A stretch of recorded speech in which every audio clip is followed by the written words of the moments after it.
Hello, feisty people. Welcome to the Women's Performance Podcast. I'm your host, Sarah Gross, and over the next few weeks, we will be counting down to the Olympic Games in Paris with a special series called Croissants and Commentary, Moments on the Road to Paris. Every week for the next 9 weeks, I will be joined by sports reporter and head of content here at Feisty Media, Kelly O'Mara. Kelly and I will unpack all things Olympics. We will talk to athletes, coaches, and other experts about everything from peak performance to nutrition, delivering you all the hype every week. Then, once the Olympic Games begin, we will be recording daily podcasts live from Paris with all the behind-the-scenes info. While we regrettably cannot share our Parisian croissants, we can and will share our feisty commentary. So, pull up a chair, grab an espresso, and let us take you to Paris with us. Hey, Kelly. Here we are back, episode 3 of Croissants and Commentary. The people are clamoring for more, Sarah. They are. I've had good feedback. Have you had good feedback? Have people told you that they like it? Yeah. They're excited. I mean, I think everyone's excited about the Olympics and about us, of course. Obviously. But besides that, also the Olympics and the great Also athletes. The Olympics, Yeah. Okay, so I have a question for you. Oh, this yeah. This may seem random, but like as the episode goes on, it will become more clear. Okay. So this is also going around Instagram right now, so you may have seen it there and like actually know the answer to this, but like, okay. What year could women get a business loan without a man in the US? 84. Oh, you're so close. Really? 1988. Yeah. See, it was something like that when they weren't allowed to get credit cards till then either. That was the other in their own. Yeah, till the 70s. Yeah. Mm-hmm. But like, I don't know the 80s. credit cards. Yeah, I was like, I don't know the credit cards existed that much before that, but still. It's crazy. Imagine like I was 12 when women first were able to independently get a business loan. Like, that's crazy. Yeah. Mm-hmm. I was on our topic that the book I was reading that we're talking to her today, and there was talking about how after the World Wars, when all the men came back, in the UK specifically, because obviously they were, and like one of their jobs back, Britain like rolled back all these things and went back, like made it legal again to not hire a married woman just because she was married, like because you could legally be like, no, if you're married, you should be having kids. We don't want to hire you. Right. So it wasn't just sports that got rolled back. Yeah. Basically. Everything. Yeah. Mm-hmm. Okay. So awesome. It's surprising, which is what we're talking about today. So like this week, we're talking about surprising moments in the history of the Olympic movement. And to be clear, like, it's not just like surprising, outrageous moments, but it's also like surprising moments of like cool things that women did that we should know about. Yeah. Mm-hmm. And I talked to Maggie Merton, the author of this book, Better, Faster, Farther, how running changed everything we know about women. And the whole point is kind of that, like, there's all this history that even you and I don't know. And we're like, I mean, you have a PhD in this shit. And like, not this history, but I do like love like Olympic history and tend to like go down those rabbit holes. Yeah. But if you don't know the history, then you don't realize that like, where we are now is actually a product of like all those things that came before. And that so much of that history in sports actually then shaped the laws in like workplace and the laws in banking, right? It actually shaped how we viewed women in other things. And so they're very, very like tied up together. Yeah, exactly. No, someone said to me just today, like, feminism is obsessed with unequal pay in sports. I was like, oh. And I'm like, what? I'm like, literally that conversation started this year. Like 3 years ago when I used to go and speak about women's sports, whatever. And I would say like, you think the pay gap of like where women are being paid in other industries, like 80% or 90% on the dollar of what men are being paid. Like in sports, it's like they're being paid sometimes like $1, like, or 1%, like the pay gap in women's sports is so huge. And people didn't know that. Like everybody sat when I was talking, people were like, what? Right. Really? Like to your point last week, or was it the week before, around like, why did you think Brittany Griner was in Russia? So it's funny how it feels like we're obsessed about a women's Well, I don't pay feel gap, obsessed about it. but Just so actually, you know. yeah, I don't either. I'm like, I don't see that obsession. I see like the beginning of a conversation. I also feel sometimes, here's one of the things, all right, Kelly's annoyance for the week, right? When people are like, oh my God, you're so obsessed with this, or oh my God, women's issues. And so, what are the guys, somebody told us one time we were at a conference, like, oh, we're just always doing the women thing. I'm sort of like, you're telling me I'm obsessed with the very artifice of my life, right? You're being like, oh, why do you care about something that affects every one of your seconds every day that you can't change? And it is like always going to be a part of everything you do. God, and get something over that it. also affects like 50% of the population. Right. Get over it. God. Yeah. Yeah. Okay. I loved your interview this week and I can't wait to share it.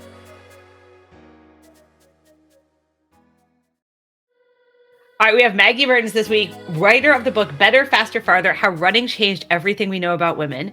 And I want to ask you, what do you mean by that subtitle? Why running? And like, how did it change what we know about women?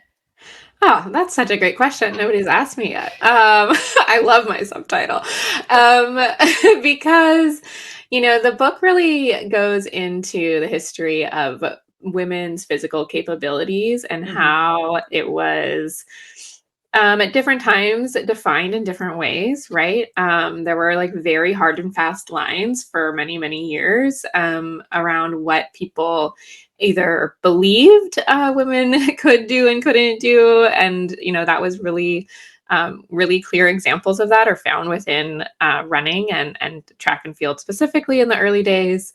And just kind of what women were told they could be a part of and couldn't. And those reasons were often, physiological. It was often, very much, oh, you're not allowed to run more than 200 meters because then you won't be able to have children. Or, you're physically incapable of running over 800 meters without just like falling down and needing to be revived, basically. And so for the book, I really wanted to focus on, how those kinds of ideas, like an idea that like women were physically incapable of running, either certain distances or in certain times. What does that mean for how we thought about women in general, right? What did that mean about women's place in society along these times? And all the way up to now. Yeah, I think I kind of took away from it that like we picked running here because running's sort of the thing everyone does as a kid, right? It's the most simple. It's not like there are rules or equipment and so it then becomes this thing that, well, of course, like the women can run when they're kids, and then suddenly they can't run. Like that doesn't make any sense, right? Yeah. I think it's something that, for me, as someone who has been writing about women's sports and inequalities for a long time, I was always like pretty amazed by how surprised people would be when I would say, this is very recent. Like 1984 was the first women's Olympic marathon. Like that's pretty shocking, actually, when we think about, the ways that millennials were raised to just like everyone goes and plays sports. Like, this wasn't really the same thing, but really, it was only one generation, two generations before that women were told, no, you can't. Like you physically cannot. But one of the first things you talk about in the book is that actually the very first Olympics, there was a woman who ran the marathon. She just, she got tricked, so she couldn't do it as part of the actual race. And like, we don't know about her. So it's like kind of crazy. I didn't even know that. And I know like a lot of this history. It's like, that's nuts. So actually women have been doing this since the first Olympics. Exactly. And so that's the other part of it, right? What are the stories that we know versus those that we don't? How has that history kind of been hidden from us when, now it's quite obvious to look back and say, like, of course these women could have run as far as they wanted to at any of these points, but how much energy went into keeping them from doing so. Yeah, can you tell us a little bit about that woman in that first 1896 Olympics who actually did run the marathon, just didn't get covered and didn't really, really know about her. Yeah. So her name was Stamata Raviti. She was a Greek woman. What we know about her is from a few newspaper reports that came out at the time. Otherwise, we don't know that much. So what I'm saying is from all of that kind of reporting that some historians have sort of pieced together. But she was a single mother. She was carrying one of her small children to to Athens because she wanted to start a better life. She was poor. And we find out also that she had recently lost a child. One of her older children had died. And the assumption is, maybe because she was poor, maybe because, they had a bad living situation. So at the time, this was 1896, and this is when they are reviving the Olympic Games for the first time in the modern era. And this marathon race was just something they were kind of like doing as an ode to Greece and like to the original Olympics, even though they didn't actually run a marathon in the original Olympics.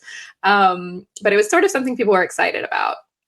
And someone saw Stamata walking along this path and said, with her child, and said like, well, maybe you should run the marathon, if you're looking for something, that will change your life. And she said, sure. And she showed up, like she came to the press conference like the night before that all these like male marathoners were having. And she's like, yeah, I'm going to run this race too. And they actually did try to trick her. The IOC or whoever was there kind of like in representing the race itself said, oh, don't worry. Like we're going to actually have the women's race is going to be tomorrow.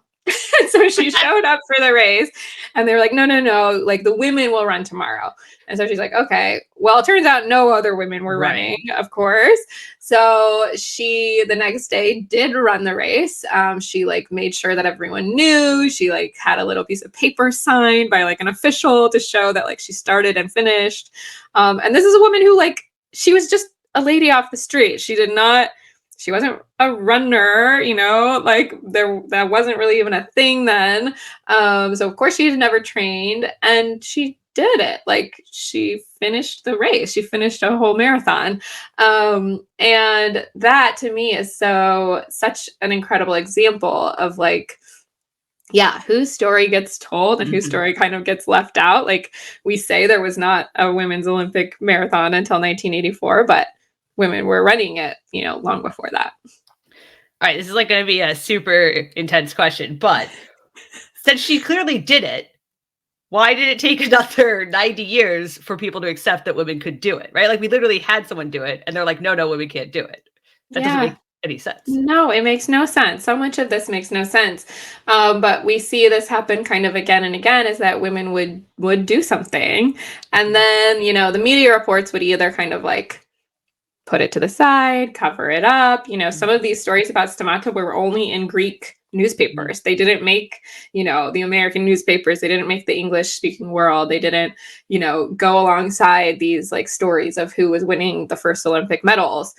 It wasn't until later that like some historians were like, oh, this weird newspaper article in this Greek newspaper said that this woman did this, right? So it was also a very different like era of how we received information, right? But this would happen again and again throughout the Olympics, really, is, women would do something, but they wouldn't get coverage for it, depending on who they were, or the coverage would kind of lie or obfuscate, what actually they were capable of, in order to kind of maintain this illusion that, women didn't really belong there and women weren't really up to snuff. So I think that is part of just like why I wanted to write the book was like, why did people not believe this when so clearly like there was evidence to believe it? Yeah, I think the other one you kind of were referring to there is the whole 800-meter race, right? The famous, like, the first time women got to run the 800 meters in the Olympics. I mean, the story's always been, oh, and they all collapsed, and then they didn't get to run it again for 50 years. And Sarah and I have talked about, like, when you go and find the video, that's not what happened at all, right? Like, they just, like, cross the finish line to, like, put their hands on their hips. So what happened? Like, why is this, like, the story that gets perpetuated forever? Yeah, well, and part of it, is we don't know. Part of it is, I think, the standard answer of like misogyny. Sure. But really, a lot of it is that there were a lot of people that didn't want women in the games. They didn't want women in the games. They didn't want women running track. They didn't want women running too far. And the 800-meter race was sort of thrown in, a lot of people believe, as because this was the first year in 1928, this was the first year women were allowed to have a track team at all, were allowed to do track events. So there was like a 100-meter race, and then there was the relay, and then there was the 800-meter race, and everyone was kind of like, well, this isn't like what women have been doing, because it wasn't even like really an official regulated race at that point. So there was a lot of like conjecture that maybe this was done in order to like shock people around the world, that like, oh gosh, we're like having women run these whole 2 laps, and like that sounds way too stressful for these little women, you know. And so what ended up happening was, you know, I dug into like all of the news reports, and it's so interesting because they're all a little bit different. So part of me thinks that like they either like all got together and were like, well, how can we like make sure to say something about them like falling down and looking like very taxed, you know? Like, but they didn't quite like get all the details straight. Or, you know, it was just like men who were told, because even in the reporting leading up to the Olympics, before the race even happened, there was a lot of like, oh, this one's going to be really hard for the women. Like, we probably shouldn't be letting them do this. And so in the end, you know, before that Olympic Games was even over, the IOC had voted to like get rid of this race, and they actually tried to get rid of all the women's races in that period. And so I think some of it was definitely, you know, kind of a scare tactic, a way to kind of like just keep women out. There had been these, you know, other attempts to have women in the games, and there were clearly a lot of athletes who were ready and willing and training and doing well. Like that 800-meter race, in fact, you know, like everyone in the final broke the world record. So they really actually ran it really well. But yeah, there was just a lot of, I think, fear and yeah, fear about what would happen if we let women do the things that men were doing. Sure. It reminds me too of, you know how sometimes on the internet now, like a story will go viral and people repeat it, but they're getting like the details wrong because the first details got wrong, but it like it continues some narrative or some idea that they already have. So they just like run with it. And then you can't go back and fix it because it's gone so far. Yeah. Absolutely. Absolutely. Yes. And I think that maybe like the early journalism is probably a lot like that, was kind of like a game of telephone, you know, because who knows who was even there. I know for sure, you know, we didn't have phones, we didn't have the internet. So the way that these stories were written, you know, and then like sent back to the newspapers where they were printed, you know, who knows what was getting lost in translation.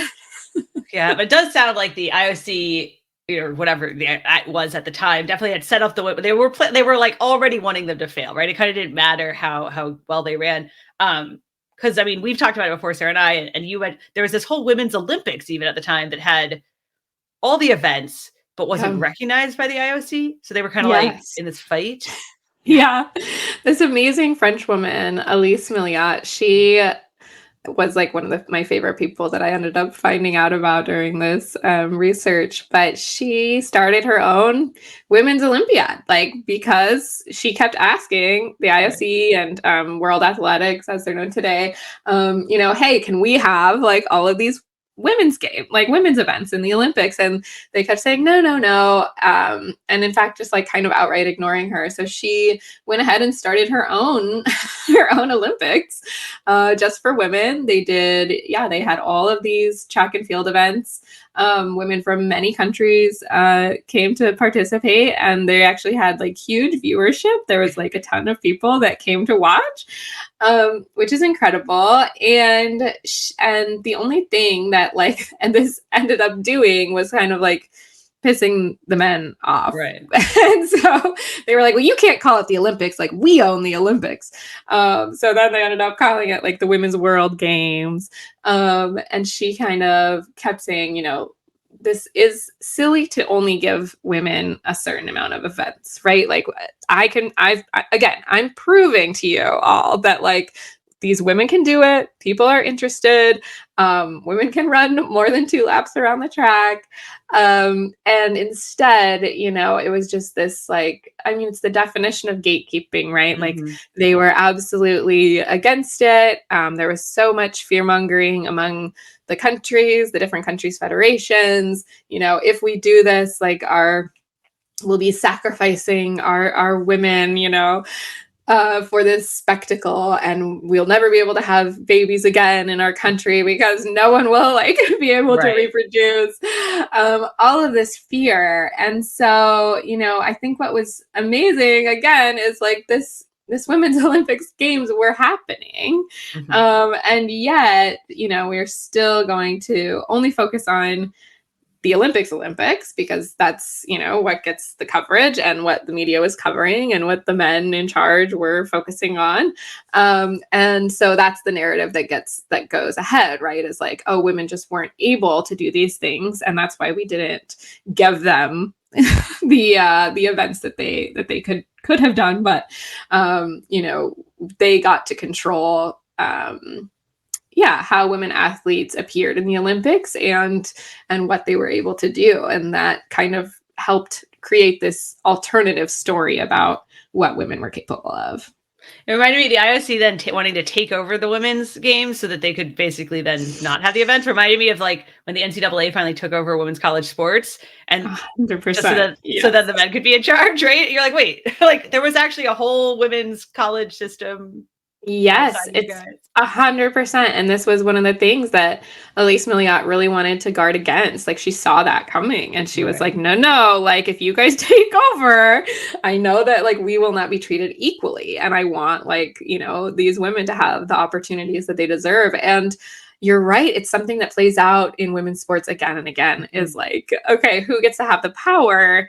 And, the reason for that is because then they get to decide, what women athletes are able to do. And that kind of maintains some kind of gender hierarchy, which, doesn't often bode well for the women athletes themselves. I think and obviously the whole point, right? We love sports, you love sports, I love sports. But the whole point is that it also then shapes kind of how we view, women in the world. Because you have some interesting stuff about, there's a point where women literally were thought to not be physically capable of going to college, right? That was too hard for them. And so it's only through each of these things that we then show that they then can't, or they couldn't do certain jobs. But then, well, they're running a marathon, so clearly they can do this job, right? So it's it basically goes hand in hand with society. Yeah, it does. And to me, that was kind of the point of the book, was to try to show, why does sports matter so much? I think a lot of times people can kind of write it off as well, it's just sports, that we have bigger fish to fry here in terms of gender inequality. And it's well, actually, if we have this huge institution that people care about so much, and that people put so much social power into, which sports is in our world, right? And yet it's just assumed that women are incapable of these things. Women aren't deserving of the attention. What does that say about these other areas of society in which, we also have said oh, women just, can't cut it. Women, don't deserve the attention. They don't deserve the pay, etc. And so, showing that we can do something in one arena really does impact the opportunities and the access that women have been given in other arenas. Yeah. Is it interesting reading the stories about Roger Bannister and the woman Leather, who broke the 5-minute mile around the same time, and they both came up out of the world wars, which is speak of this topic, right? That's important because that's when women then were given all these jobs and all these things, and so then they start to realize they can do all these things, and then she does run, but again she doesn't get I didn't know that there was a woman who broke 5-minute mile at the same time. She didn't get the same attention. Deanne Leather, and she's amazing because she did come up. They both are English, and so they experienced the war firsthand as children, and then saw their parents, etc. Kind of switch gender roles as the men all kind of went off to war.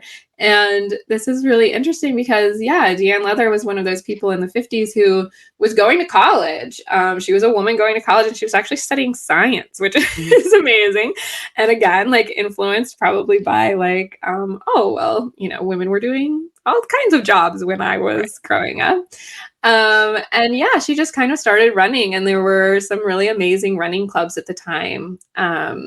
And she was encouraged, and she just had a lot of really natural talent.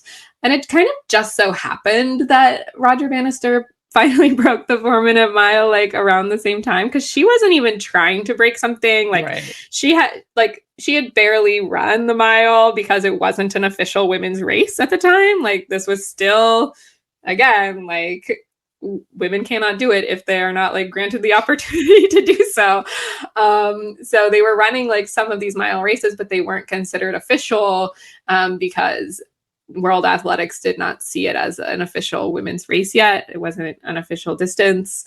And so, but what was interesting there was she did kind of get some good media coverage at the time. And it was because Roger had just broken the 4-minute. And so there was like all this big, like, so much blustering around, you know, like man has done this impossible thing. Right. And then, you know, for her to then break the 5-minute, you know, it was literally just a few weeks later. There were a lot of reporters who were kind of like, well, this is exactly the same thing. Like women have been trying to break the 5-minute for centuries, just like men have been doing the 4-minute after the 4-minute, which is not true at all. Like it wasn't even an official race length at that point for women. But in some ways that, like, you know, did put a lot of kind of attention on her for a time. And, you know, also to prove that it was not the same thing at all. Like she actually ended up pulling the mile record down to, I think, 4:45, just like within like a year. And so there was not like, it wasn't the same kind of this is our limit, you know.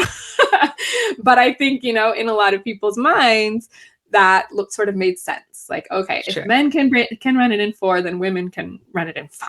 Like that. That's sort of like the difference here.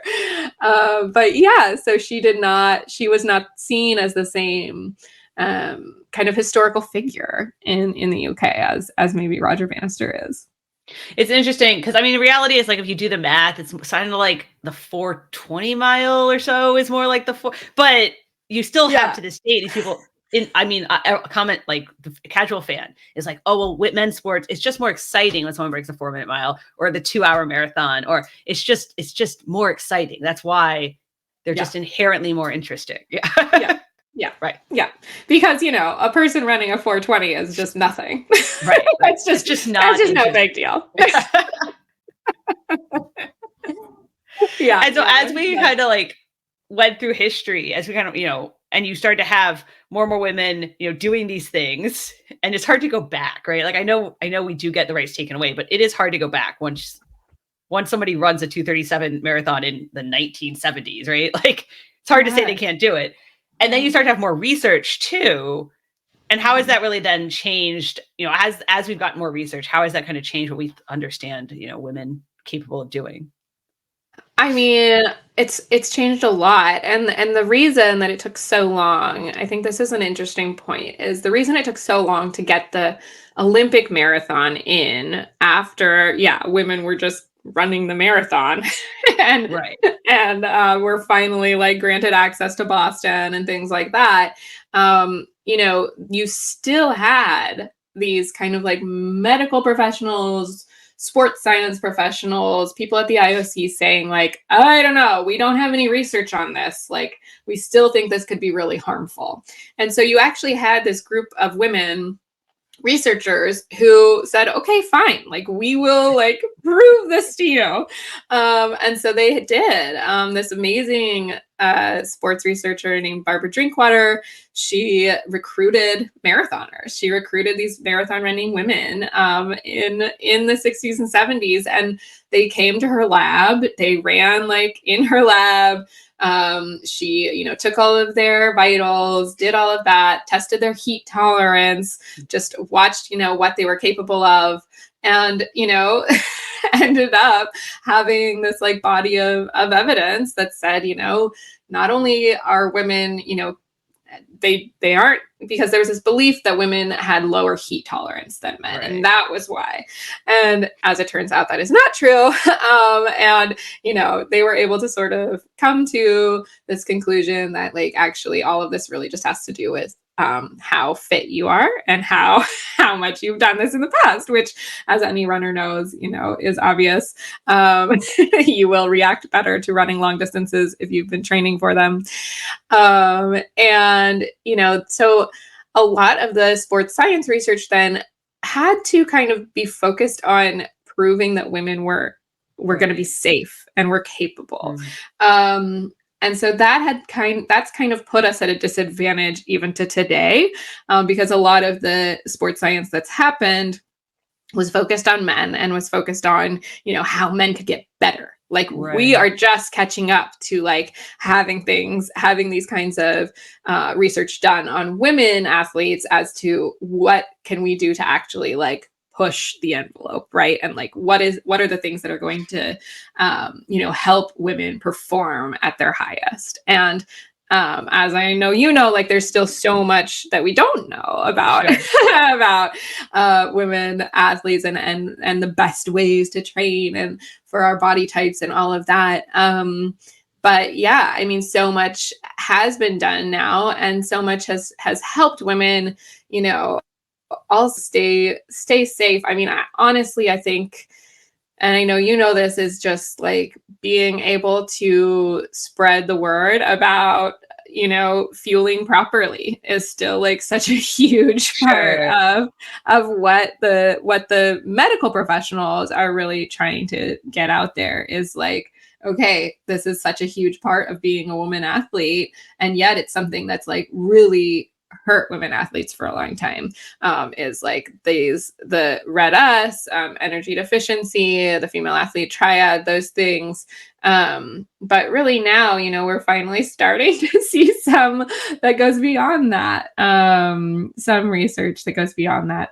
And you can see it in the results, right? Like women are really running incredibly right now. And I think that's just like a super exciting thing to see.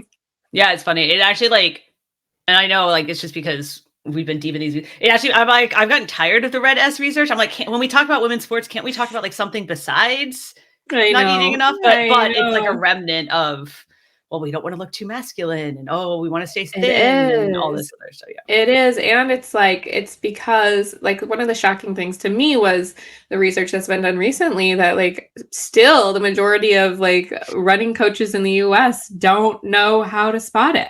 Don't know necessarily what it is. And so, I think there's also a problem with like, maybe the research is pushing ahead over here on this like elite level, but like, are all of the girls in cross country in high school getting that information? Probably not. And like, that's going to be a problem. Right.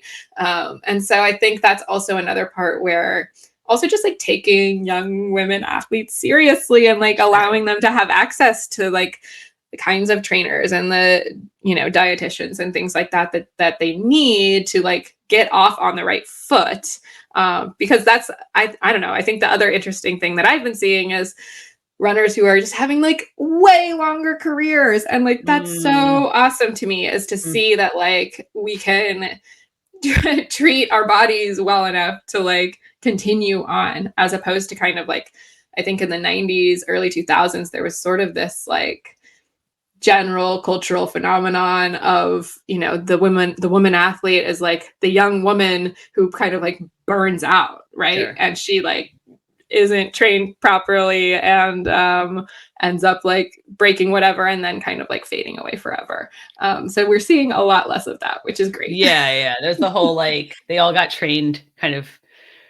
They plateaued in like the hormonal period of like puberty, and then they were still being trained as if they were 19-year-old boys, and then they all get injured and get underfueled. Yeah. And I think we're starting to realize that's not a good idea. Yes, I know. I hope so. I think we are. And I think, I think it's coming at an exciting time though, too. Like, I think there's a lot of exciting and interesting things happening with how we are, but also like how we are like looking at being a young woman, and like maybe we're getting away from some of these ideals, and like maybe we're also just like not pushing everyone so hard, I hope. It is funny though, because when you look at the, like reading your book or like looking at any of the history, you look and there's like this time over and over again where we were like, oh, women can't, like, this isn't, like, women shouldn't be allowed to do this thing. And then we have all this history of like, well, they're just not like real women, right? Like all this language back in the 1910s, like, oh, they're not real women. Like, oh, well, we need to, like, and then you have all the sex, like, oh, we have to examine that they're real women. And then you have the history of sex. And yet, and maybe this is super frustrating for me personally, we're back in the same spot and we're doing it again. And it's like, whether or not, like, whatever about like regulations on trans women competing in the, like, yes. But I just see the same rhetoric and the same, like, well, they're not real women. Yes. Like, we have to keep them out. It's impossible. And I feel like we've learned nothing. Like, I feel like. I agree. I think we have learned nothing. And I think that's part of why keeping this history and the context is like in people's minds right now is important. Right. Because anytime you hear something like, well, like her performance was just too good, it's a little suspicious. It's like, well, like suspicious for what reason? Like suspicious because she might be doping, or suspicious because she looks like too quote unquote masculine. And like those things are, they have, like you said, a very long history. And for the most part, like it is rooted in this fear of like athleticism making women masculine. And like there was this fear that women were going to become too masculine, too lesbian, too butch, all of this. And it's like, well, we're kind of hopefully moving beyond some of that, but like if the official way to like that we still have about testing is like, oh, this person looks suspicious to me, that is very concerning. Very concerning when you have like you know, people accusing kids of being like not looking like a girl. That's not absolutely. It's not good. Absolutely. It's not good. It's and again, it's you know, it's based on this idea that too, if they're performing too well, they can't be a girl, right? And so that is like also just rooted in this idea of misogyny, and that women athletes can't also just be really good and really impressive. Right. And we need to police their femininity, right? Yes. You decided to finish the book on Jasmine Paris, which I thought was super. I mean, I love obviously Barclays. She like blew up around the world. And we actually, I feel like I should give a plug. We have an interview with her on our other sister podcast. But why did you decide to end with kind of her and this ultra running and the whole question of like, can women beat men at some point? Yeah. I mean, yes, because she's incredible, but also because, you know, I think we often, especially in running, there's this idea that it's like very easy to compare men and women and to show this like particular sex difference in results, and that is used so often as this excuse, right, for like what's exciting, like you said, or like or just like, you know, what's worth promoting, what are we worth, what's worth paying for, and this idea that like, oh well, there is no argument to be made here. There is no nuance. Like men do this and women do this. So I thought it was interesting to look at ultra running because that's not what happens. And in fact, like there's just a very different aspect to ultra, which is of course like it's not just physical, like it's very mental. But it's also like, I think a really fascinating sport because it takes so much of that. You know, it takes so many different things that you have to be trained for and ready for. And tough in, like, you know, physically tough, but also like so mentally tough to do something like this. And so I thought Jasmine's story was just incredible when she won the spine race, while she was, you know, pumping milk for her daughter. I just like, what an example of, you know, yes, there are biological differences, but like, there are still like ways in which we can compare these two and have women like be seen as far more impressive, you know? and I think that that's okay to like say and acknowledge. And I really like the idea that like there are these platforms where we don't have to necessarily just constantly feel like the second place people or the less important race or whatever it is, you know? And yeah, I think it's also just kind of like ultra running feels like a very, again, like very human thing to do. Like, I know that that sounds like weird because I think weirdos do ultra, but like, but in fact, you know, like if you look at like the human race, like we are extremely good at running long distances, and that's what humans are really good at. That's kind of what separates us from animals. And I think that that's really cool if like women are better at that, you know, what does that say about humanity and about athleticism, and that it does not, absolutely does not just belong to men. And just being able to appreciate these moments where like women are able to do things that maybe men can't, I think is a really awesome, awesome thing to celebrate. Yeah. Well, thank you so much for chatting with me. And I feel like everybody should go and read the books. There's a billion more like stories. It's rare that there's like things about women's running history that I don't know. And I was like, oh, wow.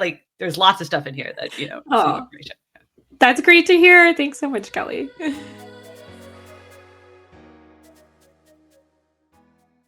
All right, Sarah, I had in my notes, I was like, what was the thing out of all of that that you didn't know before?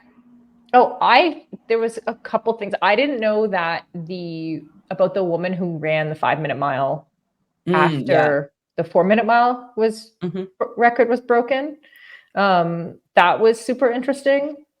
One of the interesting things in the book because I think you have the book and you haven't read it yet or haven't finished it, and I've read it. One of the interesting things about that woman is that her kids didn't even know. Like her kids were like, she like told her kids like, oh yeah, I used to run. Mm-hmm. Like she like downplayed it like pretty much the rest of her life. What? The woman who broke the 5-minute mile thing? Yeah. Yeah. Oh, interesting. Yeah. A lot of these like groundbreaking, like the women who were in that first ever 800-meter race in the Olympic Games, like some of their grandkids like didn't know, or they were like it just was like a lot of these like groundbreaking women that we don't know about, like even their own families don't know about it, or like it just was this like, oh yeah, I think my mom used to, I think she used to run, right? Like it's just, and that's I think indicative of kind of how these stories have gone to the wayside. Mm-hmm, mm-hmm. Yeah, I wanted to, the thing about the 800 meters in the 1928 Olympic Games. I mean, I've written an article about this before. Like I found this whole thing shocking. And like the reporter from, I think it was like some kind of big New York news outlet wrote, what he actually wrote was there were 11 wretched women. Right. It was called, I think the article might have even been called 11 Wretched Women, who were like, you know, apparently falling over like with fatigue on the track. Like what's the weirdest thing about that situation? I don't know if this comes up in the book, but like there weren't even 11 women, there were 9. No. Yeah. It's not even right. Like it's like the details aren't right. They didn't collapse, and also like all the different news reports actually had different details. Some reported 9, some reported 11, some reported 10. And then like some of them said, oh, they collapsed. Some of them were like, some of the articles said like people couldn't even finish. When in reality, like 9 women, all ran most like. One of them did like, have you watched that video?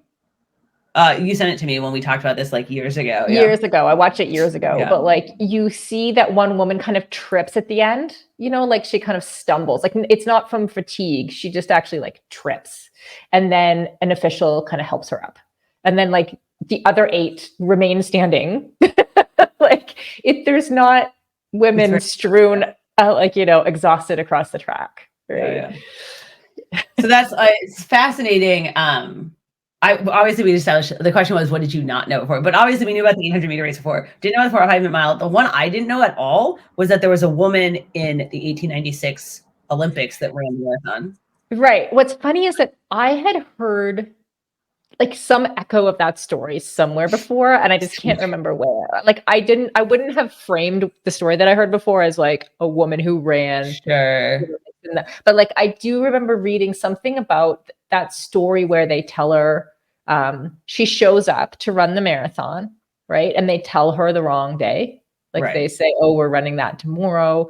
I have heard that before, but I've never heard it. I've never heard that story framed as a woman ran. Like, do you know what I'm saying? Like a woman ran in the 1896 Olympic marathon, which is absolutely how we should be framing that story. But it's kind of very interesting how it's like, I've heard it framed as like a woman tried to, you know, framed around like the men's actions, you know, instead of being framed around like the woman's accomplishment of running the marathon. I think like it's fascinating. It's like obviously you could just be like, oh, okay, these are like interesting historical tidbits, like trivia the next time you're at the bar. Cool. But I think the reason it like matters and the reason like we're talking about it is because that then influences like, why did they lie to that woman and then say for, you know, almost a century, 80 years that like, oh, women aren't capable of running the marathon when we literally had someone who ran it, right? Why did they say that all those women fell down in the first 800 meter and then take that event away from the Olympics for another like 50 years? It's like, oh, because they were set up, right? Because they never intended to let the women run they literally like planned it so much so that they would have this, they were hoping it would be a disaster basically. And they had already planned that like all these women were going to collapse and then they were going to be like, see, it's just too hard. They had already voted to take it out like before, right? Like, so it's like, why does that matter? Because then the story gets perpetuated. And even we like here growing up, like, oh, well, it was just so hard. And that's why they couldn't do it again for like 40 years. Right. But that's not true. Right. So it's like these things like affect it affects how then that's perceived and it changes like what happens. It changes policy. And that has implications for like decades. Yeah. So it's so interesting. So this week I've been at a marketing conference in Calgary, and the opening keynote made this point about how you don't, when you're doing social media marketing, right? The idea is not to like, people say see it to believe it. Right. Right. And they're like, when you're doing what you need to do with marketing is give people what they already believe, because what they believe is what they see. Right. That's true. And like, this was actually like a point that I made years ago, like around a lot of like women's sports stuff, right? Is that like, actually what we believe women are capable of is what we see. And so like not believing that women were capable of running 800 meters without complete exhaustion is why I think that reporter from the 1920s genuinely believed. Oh yeah. No, I think these guys really believed it. Yeah. I think they genuinely like didn't happen. Yeah. I think they genuinely thought like that, you know, this was going to leave all these women barren and it was terrible for them and they were going to, have to go into an asylum. And so then they look at them and they're like, oh, see, they look very fatigued. They look terrible. They look gaunt. Right. And you see that because you're projecting. I mean, we all project, but. Yeah. I remember like they quoted a physiologist from like the 1920s who said something like, women have this layer of fat around their heart, and these attempts to emulate men are dangerous. You know, women must realize that no amount of training can make them as fast as men. You know, which like ironically now, like all of the women in 800, I feel confident beat the times of the men in the 800 in 1928. Right. This is. I was like, this is going to sound like out of nowhere, but there's this fiction book and my mom's always talking about it. So shout out to my mom who's probably listening, but it's like this future in the future, a parallel universe in the future where it's basically a matriarchy and like it's like totally flipped. Like the women are in charge of everything. They like run all their power. Right. But in the book, the point I'm going here is that all of the scientists and the physiologists are like, well, of course women are more aggressive. I mean, obviously they'd be stronger, more powerful. They have to protect their babies. Like, and they come up with like, they basically like, you can look at whatever evidence is out there and make it fit the argument that you want. Right. So in that universe, there's like, they are saying all the same things like, oh, well, of course, like, but they're saying like, of course, well, women have the babies. Of course they would have to be like the more powerful, right. Like in that version, they're using the same facts to arrive at a different conclusion. Yeah. Yeah, so interesting. I've been thinking about also how, do you remember when Celine Yeager, who hosts the Hit Play Pause podcast, one of our feisty podcasts, came on If We Were Riding with Sarah True and I, and she made like an interesting point about like the fragility of balls versus like the chances of and she was being funny, but like, you know how for years it was like your uterus will fall out if you run. Right. But like, think about how much more actually structurally sound a uterus inside our body is than like balls. which are actually fragile, right? Yeah. And yet somehow this like entire narrative is constructed about about us being the ones that are fragile. Like you can cut that pie in many different ways. Any way you want, yeah. Yeah. So I think part of the reason we also like wanted to have this episode before we move into some more specific like topics on fueling and performance and all those things is because this history does shape even if you feel like you're pretty immune to like, oh, advertising doesn't work on me. It still shapes what you think. And I don't think I'd even realize until I was reading Maggie's book and then like talking to her some of these things. Like I knew obviously the gender, but I didn't realize that doctors in the 20s were like women physically can't handle the stress of college. It's too hard on them. I didn't know that either. Yeah, it's too hard on them. They like that's why they can't like it'll break their fragile female bodies.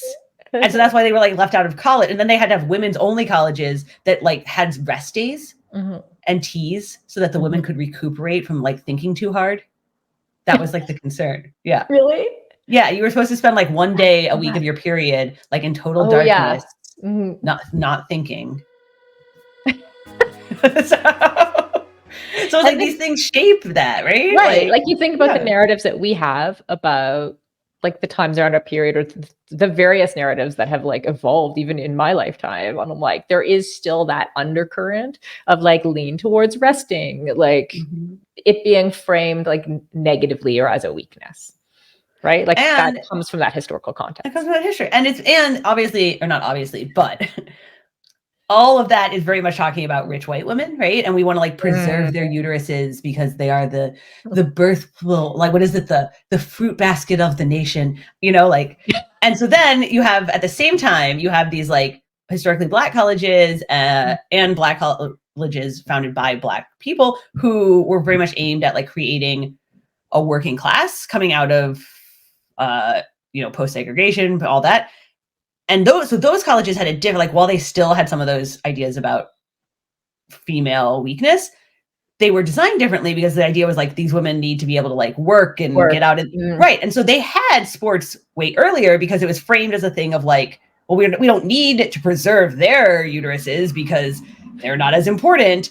So they need to learn how to work but then why are those schools still some of the best like runners and sprinters? And why do we still like, why are Black women still so much more dominant at some of the running events? Is because they were like, and I'm not saying like this is always the case, but like they had decades and decades head start, and those schools still have this huge history of that, even though it was framed like super weird racist ways, right? Like these things continue to affect how our sports work now and how we're perceived now. And it's like, fascinating. And actually the most interesting thing I thought that came out of that interview around that in particular, and we had heard this same thing earlier last year at the female athlete conference around, is it Elizabeth Drinkwater, the first researcher who studied Barbara Drinkwater. Barbara Drinkwater, who was the first exercise physiologist who studied female anatomy, right? Do I have that right? Yeah. So that like the entire history really of sports science is like for men based on how much faster, how much better can we be pushing the edges. And for women, it's framed around four very well understood reasons, framed around like how can we make it safe, and how can we make does sports affect our ability to have children? Right. They're trying to prove that it was safe for women. And so they spent all of that early research proving that women could do it instead of like worrying about how they could do it faster or better or like fuel different. Like, so again, decades spent on that we're still feeling that, like, why do we not have that research now? It's because we spent all the early research just being like, no, really, like, they had to show that like women still had children years later, right? They had to show that like women didn't overheat. They had to show all these things. They show that what was it? What did you say? The layer of fat around their heart. That's not a thing, right? Like it's not right. It's not a thing. Yeah. Right. So like we spent all of this time needing to prove that like we can safely exercise and it won't affect our reproductive ability without like, which like on the flip side, to your point last week, the men's thing isn't necessarily better. Like, do we know if exercise negatively or positively affects men's ability to reproduce? Like, I actually think we know that it is bad. Like, there was really? well, not always, obviously, but I'm just saying when there was like the study about how cycling really did affect men's ability to have kids, cycling specifically because of the sitting, all that, people lost their minds, right? There was all this research then and like all this work done. So it's like, but that was like very specific to that. Otherwise, we kind of have been like, it's probably the women. It's probably the women. It's probably the women. It's probably the part of me is, I mean, obviously this is going to go Kelly super deep, but I'm also like, so what? Like, even if like somebody's like, you know what, I want to run myself into the point that I can't have kids, like it's their fucking choice. Like, right. Why do you care? Why do I have to prove anything? Like, yeah. Anyway, it's a separate issue. Yeah. The other thing that I found like that just sort of stood out for me was like, especially when Maggie brought up Alice Milliat, who we had talked about in a previous episode as well, like who was the founder of the women's whatever she called it, the women's Olympics, basically. Games, yeah. That they couldn't call Olympics. But that like through all of this pushback and being denied access and like being told that they physically couldn't handle it, women were still doing sport. They're still doing it. Like time and time again, women are still participating and doing things. And like, it's kind of wild that we kept, despite like that dominant, I'm sure it was like the dominant cultural idea that like John Tunis said in his 1928 article that like women weren't capable of running 800. I'm sure that type of thinking was pretty widespread socially. Yeah. And yet you have women out there just going like, fuck it, I can do it. Doesn't matter. I'm good. Like, it's cool, right? Yeah, it's cool. And part of me is like, I mean, obviously it's very, very hard. That's very, very hard to overcome, what everyone's telling you. But I'm also like, I mean, these women probably grew up as kids, like running around because like, it's not like kids don't, and then all of a sudden they can't, like some part of your brain had to be like, well, that doesn't make any sense. Right. Like, right. Yeah, totally. Yeah. I do think obviously we're going to go into more specific topics in future episodes, but it is important because I do feel like sometimes, especially now with women's sports being like on the fucking Fox News every day and like everyone getting really worked up, that we recognize the history. Because like otherwise we just make the same mistakes again. And I'm like, and it's deeply frustrating to me to like watch like women's sports on like a national conversational level here in the US be used as like a political weapon. And they're doing a lot of a lot of the same conversation is happening in a different way that happened 100 years ago, that happened 50 years, where we're saying like, well, she doesn't look like a woman. Who's woman? Like, who's enough of a woman? Yeah. Let's make sure they're really women. Like, these are all things that like were happening a century ago, and we're just like doing it again. Right. And it drives me crazy, Sarah. It like makes me so annoyed. Yeah. I mean, we get those comments on our social all the time about like, we're celebrating some woman who did something. And then there's a troll in there saying how masculine the person looks, or masculine, quote unquote, like it's not okay. And so like, even as we deal with all the new issues and figure out I feel like we just have to like we will do that better, and we will be better people if we recognize the history and where we came from and don't like make the same mistakes, right? If we like recognize that like there was at one point we like made all the women walk naked and like a guy judged them, and then at one point we were like, well, we're gonna do chromosome testing, but then it turns out like plenty of women have like non-chromosomes that don't act. They have, and some women have XY chromosomes. Right. But they don't don't necessarily imprint on I'm trying to think of the right word, but they're like a secret, a dead chromosome. Anyway, that there are like, and these are not trans women. These are not, androgynous women. These are just like women who didn't know until then they're like chromosome tested. And then we were like, oh, well, we'll do it differently. Now we're like, oh, we're going to do it by test. So if we recognize that we did this whole history, like, we have made mistakes before. Maybe we like have a little bit of hubris and don't think that we know everything this time around. Oh, don't you still have people I still have people say to me, oh, it's not just chromosomes?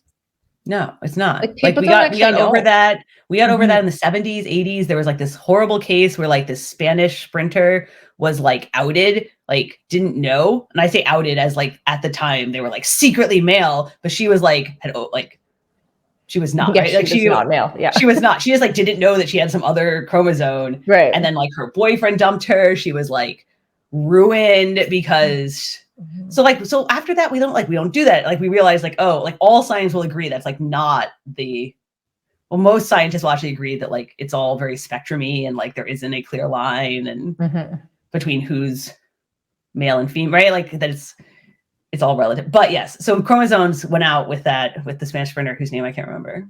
We don't do that anymore. No. So we need to know the history. You need to know the history. So we need to read the book. Okay. So how do we get the book, Kelly? Yes, it is coming out, I want to say next week.